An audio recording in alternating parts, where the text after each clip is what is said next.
অবস্থা বুঝতেই পারছেন, সব চারিদিকে জল। এত বৃষ্টি তো আর কখনো হয়নি।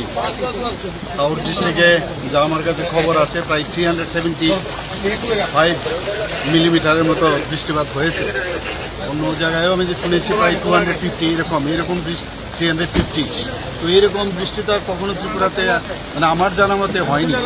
তো আমরা মানে চারিদিকে কাজ করছে সব জায়গায়। আমি আজকে সকালে আমি আমাদের মাননীয় হোম মিনিস্টারের সাথে কথা বলেছি, মানে কিছু যদি এনডিআরএফের কিছু লোকজন পাঠানো যায়, উনি বলেছেন উনি দেখছেন এবং করবেন সেটা। এবং এখান থেকে আমরা চিঠিও দিয়েছি। তো আশা করি সব দিকেই নজর আছে, সবাই কাজ করছে।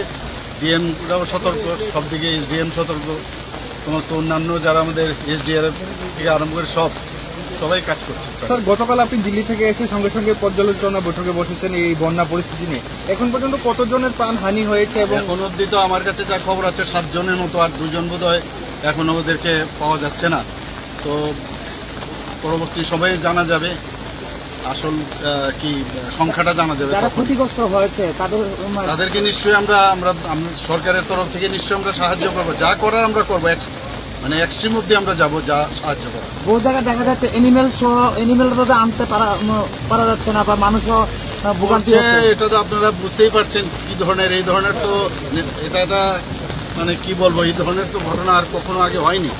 তো আমাদের সরকারের তরফ থেকে আপ্রাণ চেষ্টা হচ্ছে সব দিকে সাহায্য করার, যা যা করার আমরা করছি। ঠিক আছে, থ্যাংক ইউ স্যার।